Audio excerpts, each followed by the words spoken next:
In this video, we will continue to advance our level 2 Barbarian through to level 20 using the primal path of the Berserker, which is one of the Barbarian's class specializations. If you take a look at the class sheet, you will see that at level 3, we will acquire the ability to choose our primal path, and that is when we get to choose the path of the Berserker. As we have already gone through the process of leveling this character up to level 2, let's go ahead and just drop level 3 into place. And as you can see here, I'm choosing the path of the Berserker primal path. So what does this level actually give us? Well, we do get an increase in our total hit points as well as an increase in our total hit die. And hit die should equal the level of the character. That should be no different from your level. We do not gain an increase in our proficiency bonus, therefore our proficient saves do not increase, neither do any of our skills. We do, however, get to increase the number of rages that we are going to be able to make use of, and that can be done on your Actions tab under Rage. Set it to Preparation, and increase this 2 to a 3, and that'll match with this. We do not, however, get to increase our rage damage, so we don't get to change that. At the same time, however, we actually do gain a new feature, and if you look under your abilities page here, you should see that Frenzy has been added to your features groupings. At the same time, we'll probably want to add this to our Actions tab. So if you look at the actual description here, which you can pause the video to do, you will see that when you are in a rage, you can actually make use of this Frenzy and be able to give you a single melee weapon attack as a bonus action. Well, you're going to want to make sure that when you do that, you actually inform the DM that you're going to make use of it. So it makes sense to add it to your actual Actions tab here. It is not a Barbarian skill, it is a Berserker skill, or feature I should say. So what I'm going to do is create a new group called Path of the Berserker.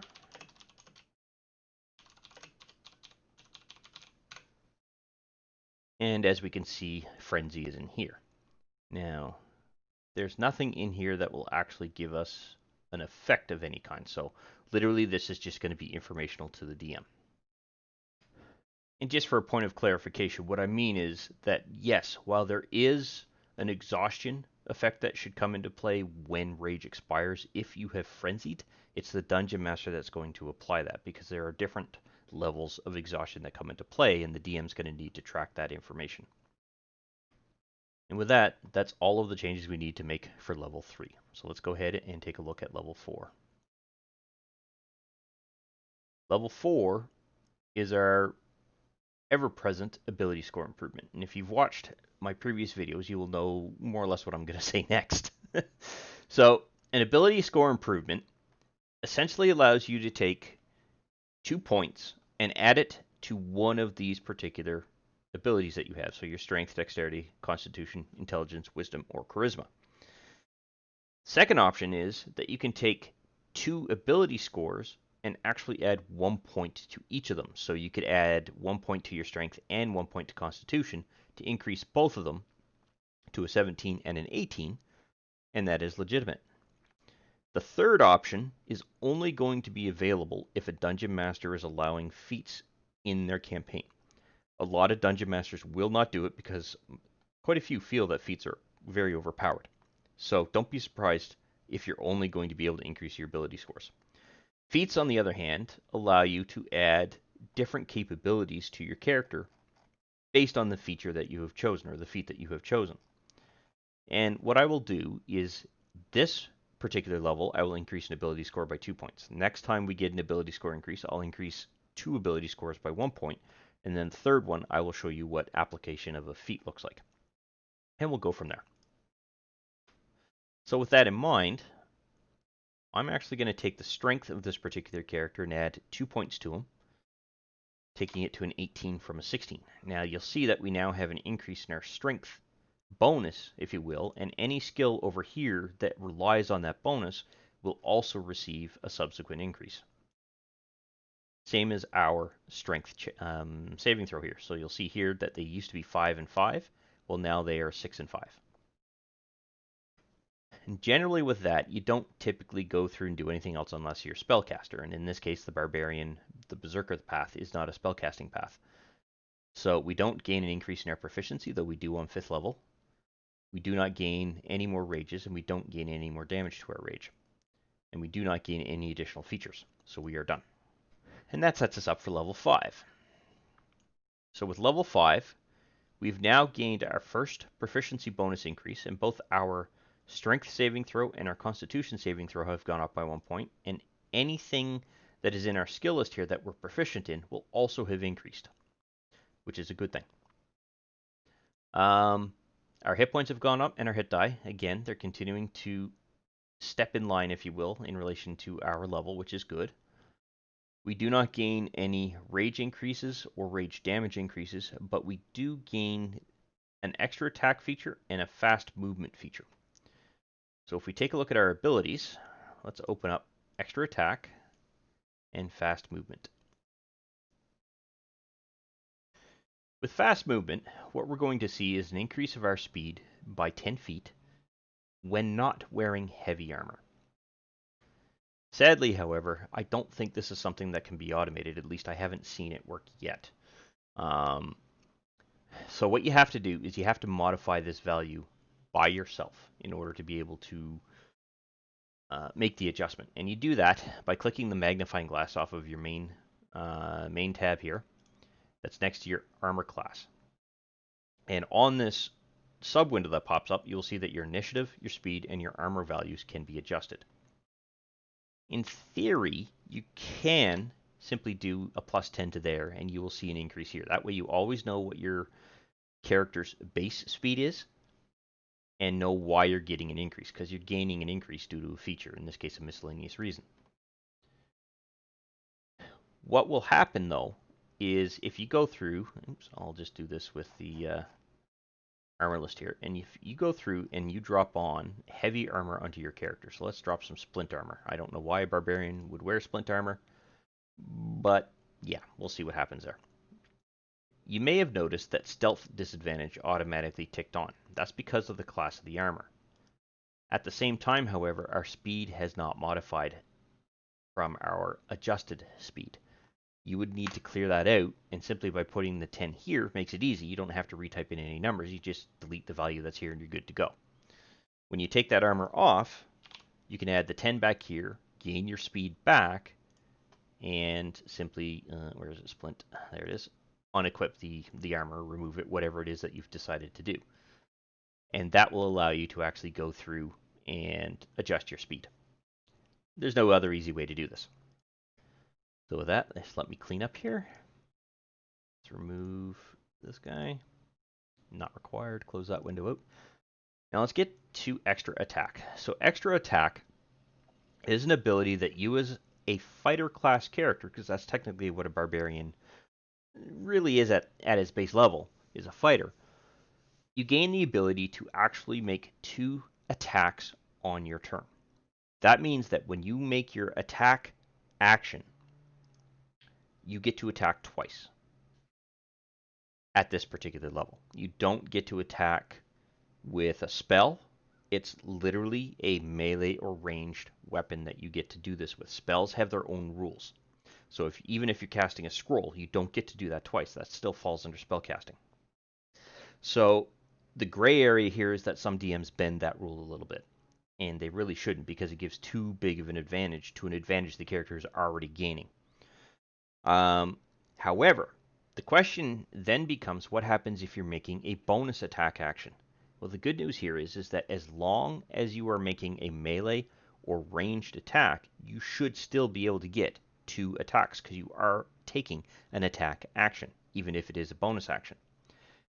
Theoretically, that means that this particular character, if they rage and then go into a frenzy, you can make your 2 primary melee or ranged attacks, although generally a barbarian is going to be melee, as well as for your bonus action, you can go through and make an attack action there. But here is where there's a little bit of a constraint in place. If you look at the description of frenzy, if you do so for the duration of your rage, you can make a single melee weapon attack as a bonus action. That means that you're going to only be able to attack a total of 3 times. You will not be able to attack 4 times. That's the limitation. Base fighters theoretically can attack a fourth time in this particular case. Barbarians, however, don't get that ability because their frenzy restricts them. Now, in some cases, a dungeon master will actually ask you to link that to your Actions tab. And if you're going to do that, because it is a barbarian ability that you're gaining, I thought I'd misspelled that, Arian. This way you can click it and show that you're using your extra attack. And that way it's in the chat trail. So if someone ever wants to go through and review a certain combat scenario, they can do so and everything's there. It also gives you, the player, to very quickly go plop if the Dungeon Master actually asks for a description of it, although hopefully by now most Dungeon Masters know how that works. Now, I do believe that finishes level 5. Correct, so there's nothing else that we have to deal with here. So I'll close that out, close that out. In relation to level 6, we're going to gain our next Primal feature. So let's, this is gonna, yep, I don't know why it does that. But anyway, go back to the main tab here, drop this into place. So at level 6, there's no increase in our proficiency bonuses. We do get an increase in our rage bonus. So let's go ahead and modify that, or rage number of uses, I should say. Oops. So preparation, this is now 4. We are not gaining an increase in our rage damage, but we are gaining a path feature, which in this case I believe is Mindless Rage. Now the first thing we're going to have to do is make sure that we drag this into our character's action page. And if we set this up for the group so that it goes under Berserker, because it is a Berserker based feature, you'll notice that there is no effect applied here in any way, shape, or form. That could be a bit of a problem, because while you're in a rage and you have this particular level, you are technically immune to charmed or frightened states. It should go away when rage itself goes away. So what we want to do is right click on this, add an action, and add an effect. Modify that, and it will be called Mindless Rage, semicolon, immune, colon, charmed, and I think, is it frightened or, yeah, frightened.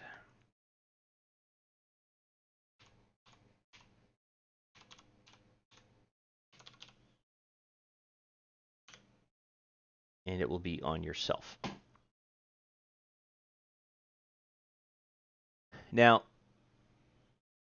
technically, this should be set for a maximum of 1 round, because that's as long as rage is going to last. So it will eventually expire, but you don't want it to expend itself when a condition or a saving throw requirement is thrown your way. And that is because of the fact that this doesn't expire until your rage itself expires. So, with that in mind, what we should be able to do is go into our combat tracker, apply this particular effect to us, and I will just minimize that. And our character, which technically should be in a rage at this point. As long as rage exists, technically Mindless Rage should also be there. So anytime you apply rage, you'll want to apply the Mindless Rage effect, if you will. It will give you the ability to being charmed or frightened. So just 1 second, I'm going to go find a charm spell and or frighten, a spell that's going to induce fear, and I'll be right back. So I've gone ahead and set up a succubus and an adult dragon here. The succubus has the ability to charm things, while the adult dragon has the ability to essentially frighten things. In theory, when the succubus attacks, it should not allow the charm effect to actually kick in. So let's trigger a saving throw. Okay, so that is a failure. So in theory, the charm effect should come into play when I go to try to apply it, but it should also fail completely.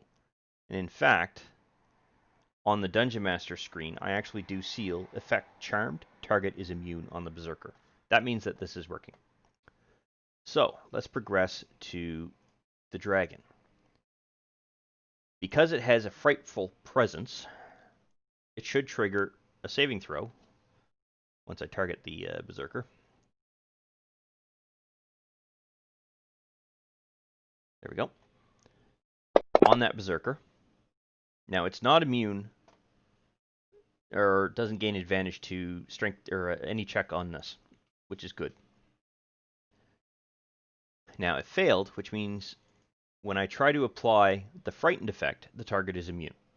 This means that that particular skill is working. And because I have set Mindless Rage up with the same duration as Rage, and they should be applied at the same time, when I go through and advance the rounds, after approximately 10, both should go away. Good, this is working as expected. It could be argued that you could take the effects that you've added here to Mindless Rage and combine them into the Rage skill. But the DM, if they're not paying attention or have had a bad day, tired day, whatever, they're exhausted, but they're still running a game, might kind of go, why are those two immunities there? By separating it out like this, you can remind the Dungeon Master that you are applying Rage, but at the same time you're applying a Mindless Rage, and ta-da, away you go. It's automatically applied when you apply Rage. So you just click these two effects, you're good to go. It's up to you as the player to remember to do so, because if you were in my campaign and you did not apply Mindless Rage, I'm not going to let you claw back any immunities to Charm or Frightened. What's going to happen is that during your Rage, you were distracted enough that the Charm managed to slip through your defenses, despite the fact that you're technically immune. So you want to be careful with that. Now, having said that, that is everything we need to do for level 6. At level 7, we're going to get Feral Instinct, and this is a Barbarian feature, not a Berserker feature. Okay, so I've dropped the level, hit points gone up, hit dive gone up, good. Go down to abilities here, and we want Feral Instinct. Bring that out, and then go to actions, just in case. So with Feral Instinct, you're starting to gain advantage to your initiative rolls. And this is an effect that really will stick around for the remaining duration of your character. So anytime you're dropped into the combat tracker, it's an effect that you'll want to make sure it's there. So let's drop this onto our Actions tab. And even though this is an Actions tab, there really is no way to potentially automatically apply an effect for a feature like this when you're dropped into the combat tracker. I do hope Smiteworks does look into something that allows you to do that. There are extensions that allow you to queue up, if you will, effects that are supposed to be applied when you get dropped into the combat tracker. And don't get me wrong, those are great. I love the fact that that capability is there, but I really think that's an oversight, and it should have been added at the outset. So this is a Barbarian skill and Feral Instinct, and you can see here that there is no effect. So we're going to want to create one. You right-click, go to Add Action, and add an effect. All right, so Feral Instinct. And that is a semicolon. And what you'll want to do is put ADV to init.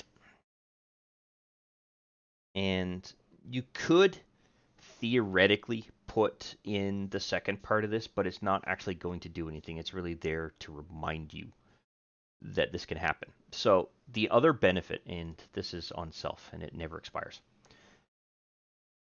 The other benefit to Feral Instinct is that if you are surprised at the beginning of combat, but are not incapacitated, you can act normally as long as you go into a rage. So if you run into a group on the first round of a combat turn, and as the rest of the party got surprised, including you, you theoretically can still react as long as you decide to go into a rage on the first round. So as the Dungeon Master is cycling through the initiatives here, let's say you have an initiative of, I'll just throw in a random value on the Dungeon Master screen, say 10. So the Succubus might have surprised you, and it's going to get a surprise attack on you unless you go into rage. And because of the way that rage works, it's a bonus action. That means it can be applied whenever, but it is supposed to be done on your turn. Theoretically, the succubus will still be able to go first and get an attack on you if they decide to do so. Once your turn comes around and you apply rage, no other creatures within that turn can actually make a surprise attack against you, so you won't suffer any of the surprise deficiencies, if you will, for that attack. But here's the thing. If you aren't surprised at the beginning of combat and are incapacitated, you can choose at the time that the Dungeon Master is going to start combat due to the surprise round and state, I'm raging. If you do that, that succubus will not get the opportunity to attack you with a surprise attack. Now the odds are, with advantage to initiative, you're going to actually gain a very good roll on your initiative. It's not going to happen all the time, but you're always going to drop the lowest initiative. So in theory, you should never be at the end of the initiative rolls. So how do we test that? Well, here what we do is this. So you're already in the combat tracker. There are no effects applied to you, but you want to make sure that you apply Feral Instinct the second you get dropped into here. Because chances are there's combat coming up is the reason why you're being dropped into here. Now, in my case, I also tend to use it as a movement control mechanism inside of a map to control the order of who's going when, but that's just to control the chaos to a certain degree. Now, if I go through and roll initiative, it should roll twice. Perfect. It does. And you can see that the higher average is generally going to be a higher number. So there's a very good chance you're probably going to be going first or very close to it. And that is everything that needs to be done for level 7. So level 8, we are going to see an additional ability score improvement. So let's drop this into place. Let's see. We are not gaining any proficiency bonus. We are not gaining any additional rage actions or damage, but we are simply gaining the ability score improvement. So, as promised, I'm going to take my strength and my constitution and increase them by 1. So this will go up to a 19, and this will go up to an 18. And I'm glad that this character's actually configured this way. And the reason why is because of the constitution bonus that just increased. And sometimes it can be tricky to show this in a video, depending on whether I choose to increase the constitution or not. But because of the fact that the bonus has occurred here on this particular constitution modifier, I actually am missing some hit points. And the reason for that is that I'm at level 8. I now have 8 additional hit points that I can add to this total. If you recall with the Rules of Dungeons and Dragons, 5th edition anyway, when your constitution modifier increases and it's a natural modification, you will gain any missing hit points when you increase a level. So, you take the bonus change, which in this case is a +1, multiply that by the level, which in this case is 8, and add that value to here. And that should be a 93. However, if you have a ring that modifies your overall constitution, if that ring comes off, you're going to lose hit points. If that ring goes on, you're going to gain hit points. So you're going to want to be cognizant of that. So level 9, we are going to gain something called a brutal critical. And you'll notice here that there is 1 die. So let's drop this into place. Our hit points have gone up. Nothing else has changed. We have not... Oh, actually, we have gained a proficiency bonus increase. So our proficiency skills have gone up, as well as our proficient saving throws. So we should see an increase here, which we do. And our skills, anything that's had a proficiency star, if you will also have gone up by that +1. We gain brutal critical. So let's pop this open and set that aside. And see if there's anything else that we have to modify first. Aha, okay, so we do not gain any additional rage calls, but we do have to increase the actual damage that we're doing. So, Let's minimize U, maximize U, and modify this. So if you recall from the Barbarian video, if you watched it, you should remember the description of this damage tag here. So this damage tag is the value, or value I should say, is the value that's in this column. And as you level up, it's going to increase. So it's essentially bonus damage that you're gaining as you level through your character. All you'll want to do is change that to a 3. Nice and easy. Now, anytime that you're in a rage, you will gain an additional 3 points of damage. The reason I don't make that change anywhere else is because it's only supposed to be something that comes into play when you're raging. Now you might be asking, wait, what? I get an extra critical hit when I actually make a melee attack? Yes. And you make that change on your Actions tab here. So you go to the top of the Actions tab, and under Weapons, you will see that there's this magnifying glass modifier here. Click that, and you will open up this sub-window.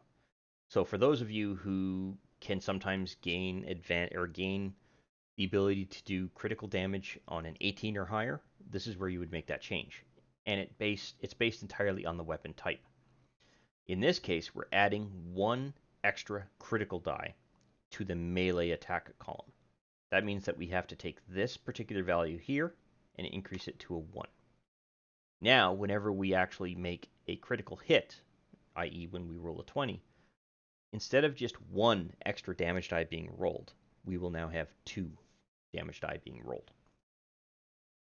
And that's everything we need to do for level 9. So at level 10, we are going to gain our next path feature here. So let's go back to the main tab, drop our level into place. Nothing else changes. Nope. Okay, we're good there. So Intimidating Presence is going to be our next feature. So this will be something that is going to be an action, and we'll want to make sure that we add it to our Path of the Berserker section. Okay, there we go. Now the good news here is that everything is already set up. And you may have noticed that the DC 8 here changed. Whenever you go into here, it will always automatically adjust the value that is here based on the settings that are here. So when you first drop this particular skill onto your character, it is highly recommended that you click this. Now, the next time you load your character, it will automatically calculate it. But if you end up using this before you reload your character or reload your character page here, this might not automatically update. I don't know why it doesn't do it on the fly, but in any event, it can become a problem. So it's highly recommended you just click that open, close it, and it will automatically adjust itself to the value it should be. At the same time, we have the Frightened effect here. So this skill is already set up for us. We don't have to do anything else other than that one little bit. And that's it. That's level 10. With level 11, we're going to gain Relentless Rage. So we're gaining a new feature. Let's drop back to here. We're now level 11. Let's just go to abilities here. Relentless Rage. There we go.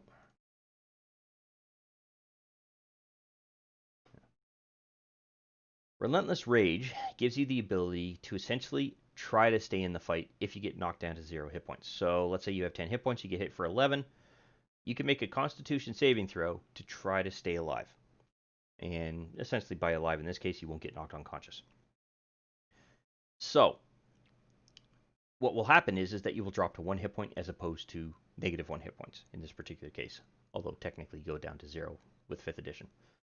Next round, however, if you get hit again, you're now at 1 hit point. Let's say you take 10 hit points. That knocks you back down to 0. You now have to make a saving throw against a Constitution check of 15, not 10. Okay? So it's going to increase by 5. Generally, it's going to get harder and harder and harder for you to be able to succeed and stay in the fight. But it might buy you a round or two, essentially is what this does. You're still going to want to include this in your Actions tab, and the reason is because of this here. If you click this, you'll notice that you're not rolling a saving throw. And that's partially because you don't have yourself checked. in the combat tracker. So if you target yourself, which I think you can do, yep, you can target yourself. If you click that, you will now roll a saving throw. Great, that succeeds. But here's the thing. Let's say you're now down to, you've already got 2 hit points here taken, but let's say you're down to 2 hit points left, and you get hit for 10 hit points.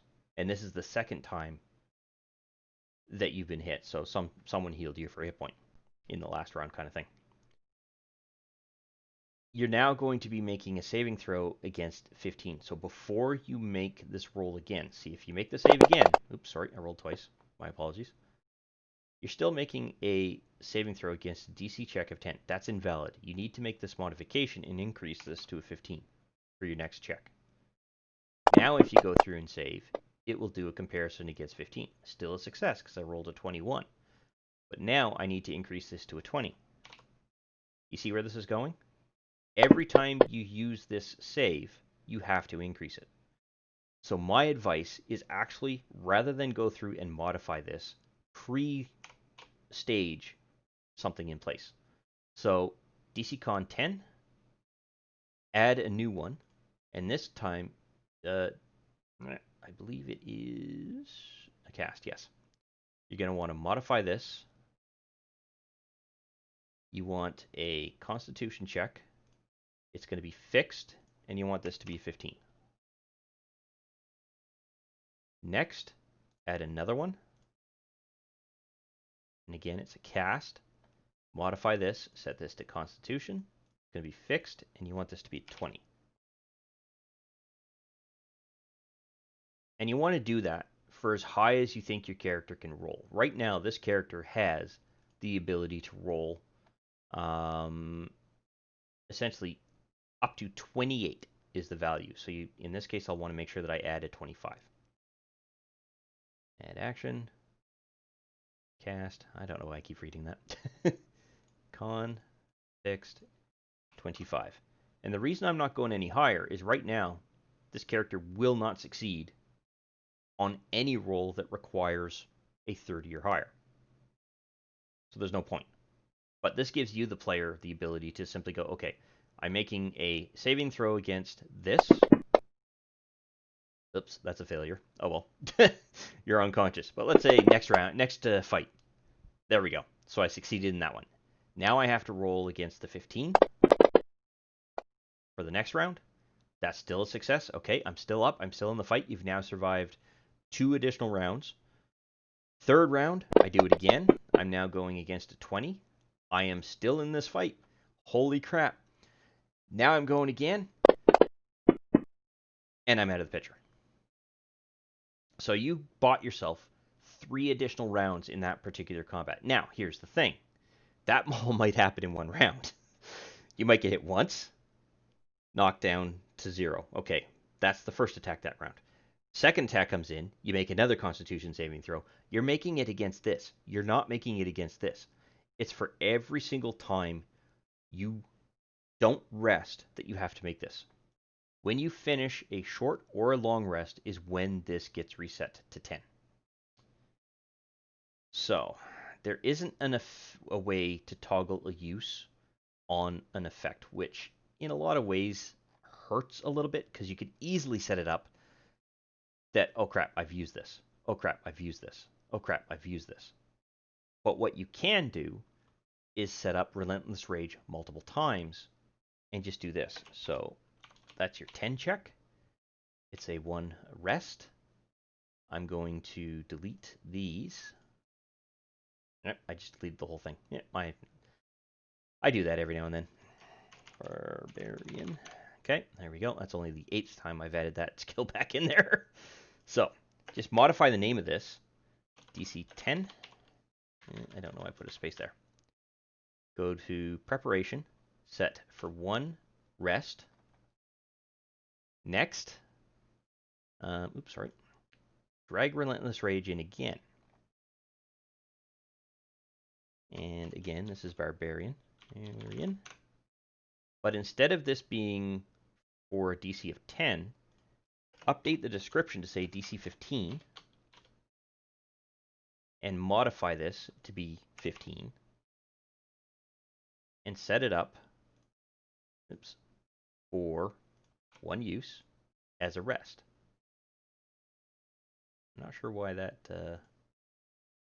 Oh, sorry, I'm modifying the wrong one. Daily, that should be 0. Okay, so it dropped down to here, that's fine. Rest. Okay. Now, drag in... You see where I'm going, is that you can go through and set this up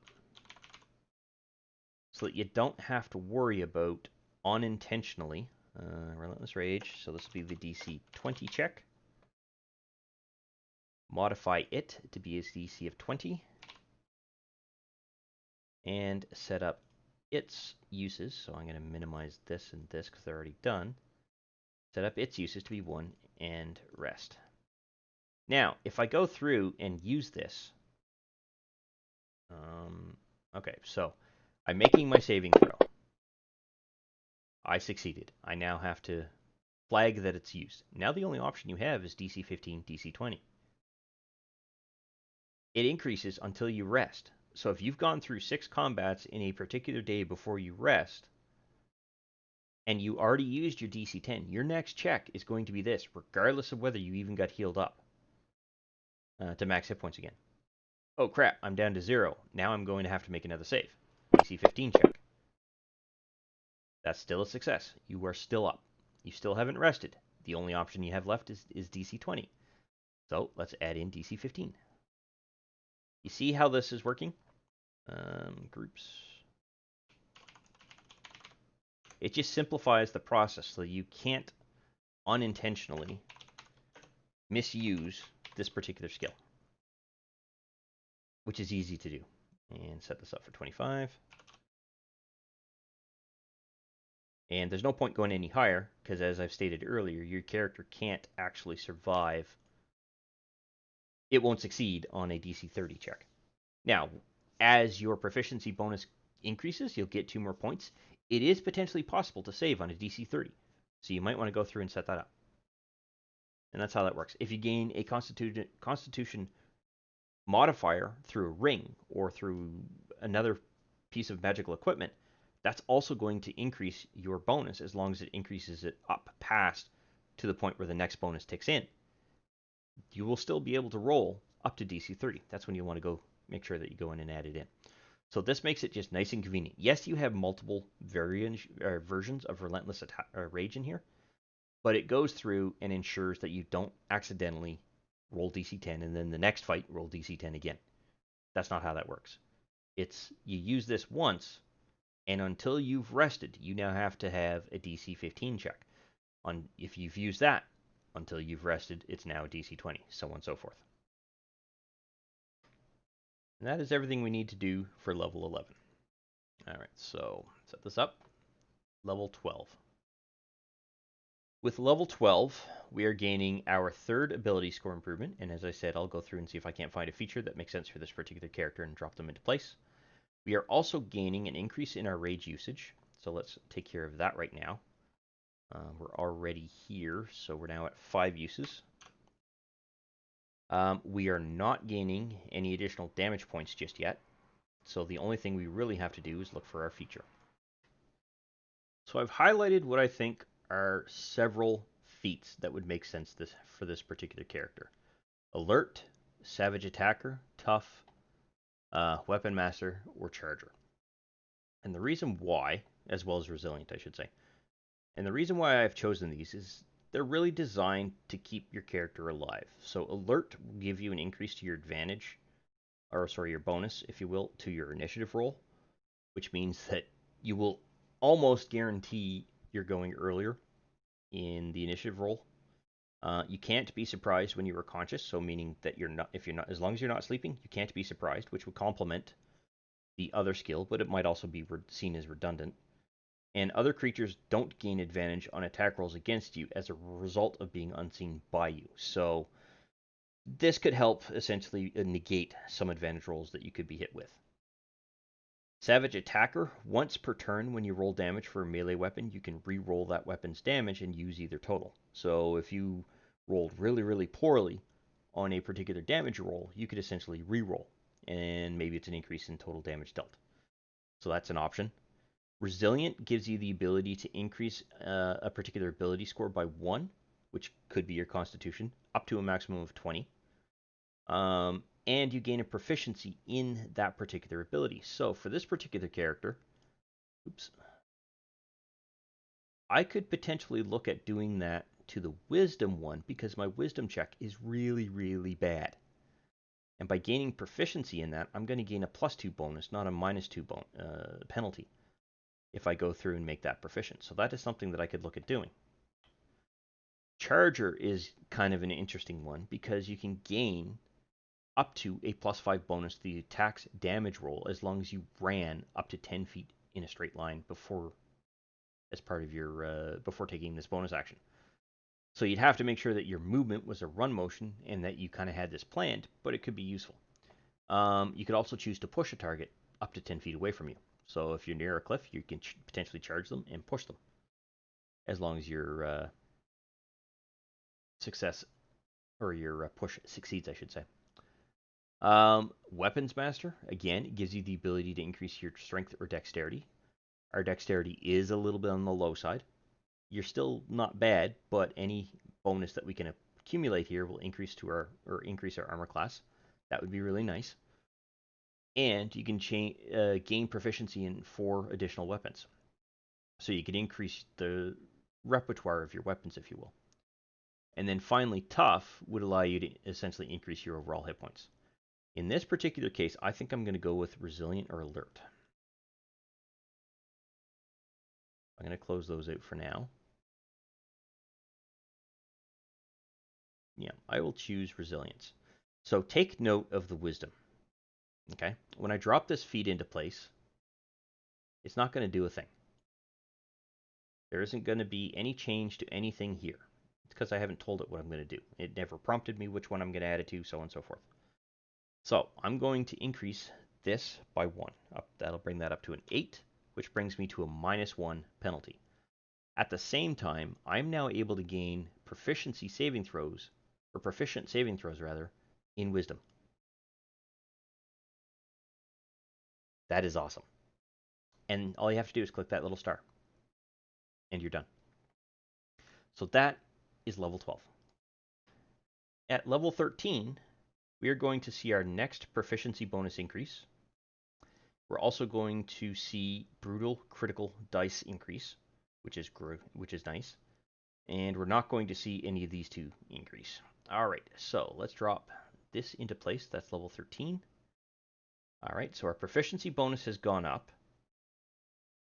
It doesn't yet make sense to add an extra resilient rage because we can only achieve a maximum of a 29 for our constitution saving throw. We're still going to fail a DC check of 30. But we now have brutal critical die of 2, so we need to make sure that we go up and modify our weapons modifier again and make sure that we increase that to a 2. That's it. That is level 13. At level 14, I believe we gain our last path feature. So let's drop this into place. And I believe that is Retaliation, correct? Yep. And nothing else changes. So, Retaliation is your final Path of the Berserker feature. And what this gives you the ability to do is actually react to a combat situation that's as long as you get hit by a particular creature.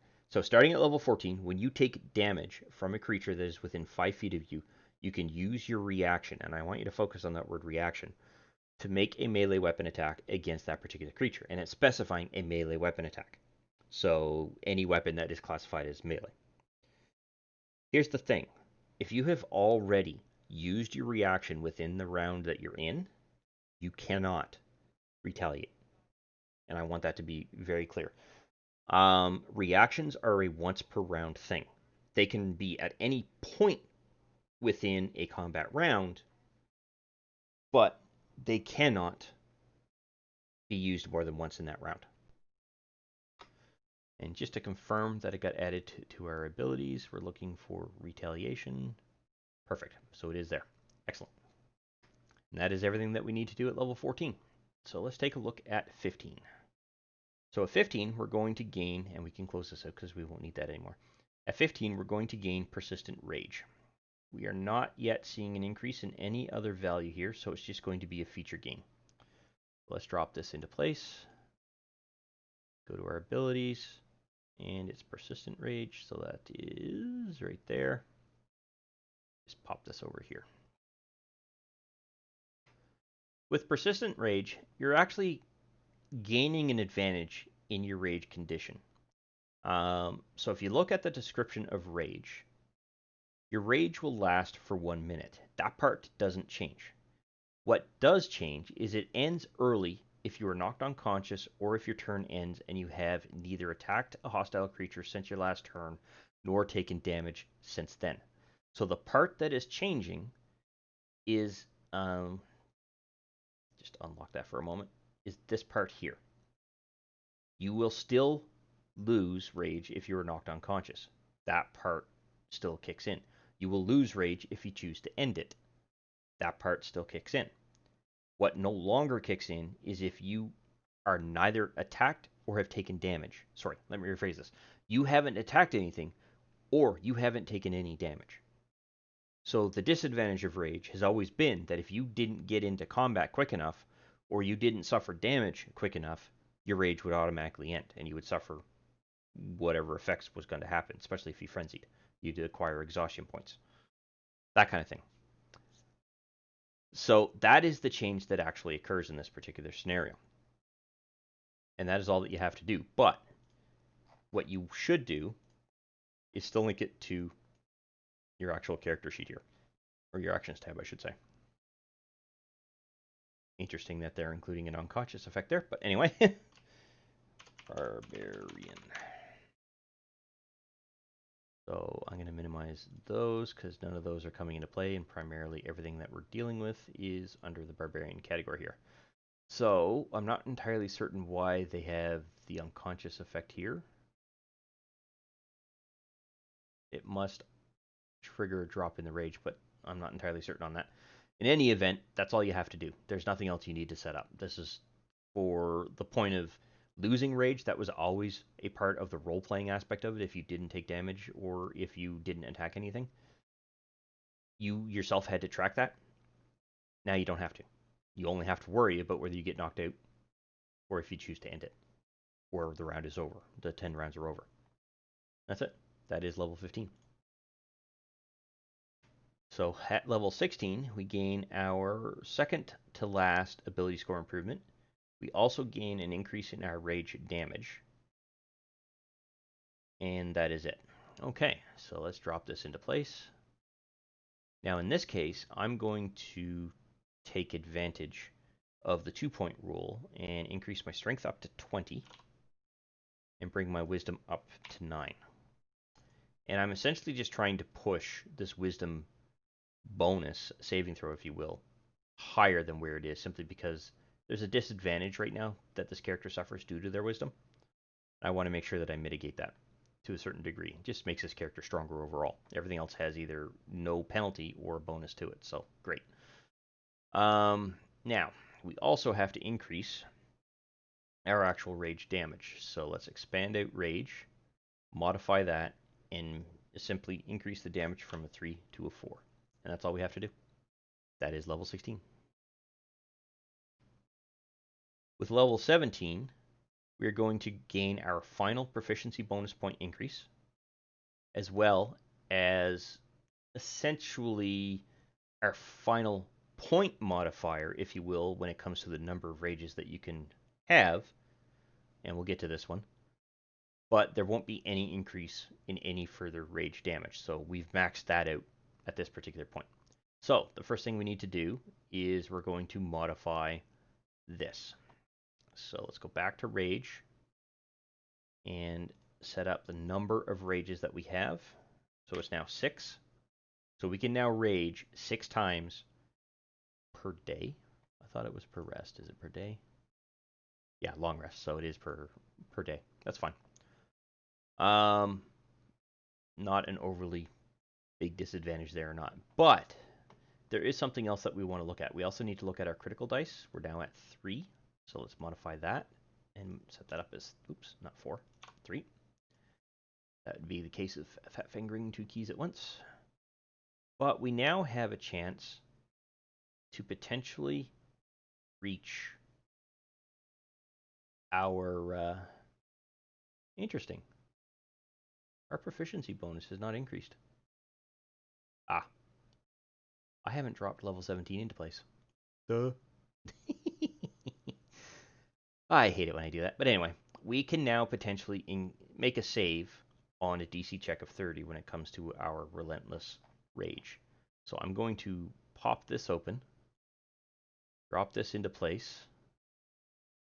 And where did that? Oh, did that automatically drop? Yes, it did. Excellent. Modify this description point to be 30 and set this up to be 30 as well. So now we have an option to save up to a DC 30 because there is now a chance that we could succeed. It's a very low chance, but it's still there. In any event, that simply sets it up. There's no point going to 35 because we're never going to gain enough points to be able to do that unless we actually start receiving magical equipment that makes an adjustment to our Constitution modifier and somehow brings our bonus up to at least a +5 on top of what we already have. So I think that would be a total of a +10 bonus to the Constitution. I do believe that means that we would have to add 10 additional points to our Constitution in order to get that. So that finishes level 17. At level 18, we are gaining Indomitable Might, and nothing else is changing. So let's drop this into place, unlike last time. Pop open our ability scores and open up this. So at level 18, we gain Indomitable Might.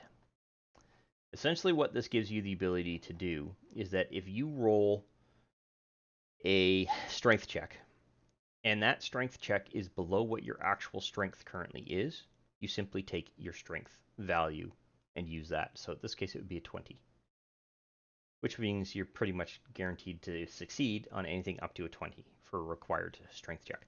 Anything that requires higher than that, chances are you should roll. You don't gain your bonus to this, so theoretically you could achieve a level 21 bonus, or sorry, 31, if you were to roll it naturally. But if you roll really low and you only need a strength check of 20, you might as well just use it. And that's all that is. You don't have to make any adjustments. I do recommend, as a DM, that you go through and link it here. And link it to your Barbarian class. So that when you do use it, and the Dungeon Master goes, hey, what? You can just simply go, bink, and then drag that into place. Just for convenience for the DM. And that is level 18. Level 19, we'll see our final ability score improvement increase. So just simply drag and drop that into place. And I am going to modify the Constitution by 2 points. Take it up to 20. I'm at 19. I've added one additional bonus point here, which means I need to add 19 hit points to this particular total. So that is 24, 33, 233. That's a lot of hit points. Holy crap. This guy's been rolling really well. And that is literally it. That is level 19. And finally, level 20. We're going to see Primal Champion Feature granted, and we're also going to remove the limitations on how frequently we can use Rage in a day. So, level 20, let's go take a look at our ability here. That was Primal Champion. Pop that open, just set that aside for now. Go back to our actions, go back to preparation. And what we can now do for Rage is essentially reduce that to 0. The reason being is it no longer requires you to rest. You can now use it an unlimited number of times between rests. That is sick. That is absolutely sick. But at level 20, you're probably just waltzing through armies anyway. All right, so let's take a look at our ability here. So at level 20, you now gain an automatic increase to your strength and constitution scores by 4 points each. And that's the reason why I did this intentionally. Your now maximum value is 24, and this is the only case that I am aware of where this skill is able to make this modification. So your natural maximum point value is now 24, not 20. You're no longer restricted to that. This now means that you're actually almost within reach of being able to actually make a DC 35 saving throw. If you have a magical item that increases this to the point where you now gain two additional bonus points here, you could actually potentially do it. It would be a 1 in a million time roll, but you could potentially do it. So when you hit level 20, if by this point you have a magical item that is giving you 2 additional points to this, where your actual constitution bonus for your saving throw is a plus 15 or higher, I would go through and add a DC 35 check here. So just simply pop this open, drag it into place, close that out, go to preparation, modify this to 35, and make the change here to 35. Because if there's a chance that you could potentially save on a DC 35 check, that just buys you an extra potential hit within one or more combat rounds to stay in that particular fight and retaliate as a result. But as I said, at level 20, you're probably already waltzing through armies. I mean, you're sitting at 245 hit points. Out of all the characters I built, I think that's the highest I've seen so far. So this character must have really maxed out the rolls. Now, there's another side effect here. I added 2 points here. I have not yet modified the hit point total here. So 2 times 20 is 40 hit points. That's 285 hit points. 285. That is impressive for the total number of hit points. And with that, we have now completed leveling this particular character through to level 20 along the Berserker Primal path. And with that, I hope you enjoyed this particular video and will make use of the suggestions I have provided in it, and I hope to see you in the next video. I wish to thank you for taking the time to watch this particular video. I hope you found it informative and useful to familiarizing yourself with Fantasy Grounds in general, and that you had fun in the process. If you found the video useful and you liked the content of the particular video, go ahead and click that like button to let me know. And if you have any questions specific to the topic covered by this particular video, or just have some comments in general, please feel free to post something in the comments section, and I will do my best to respond to any questions that are asked.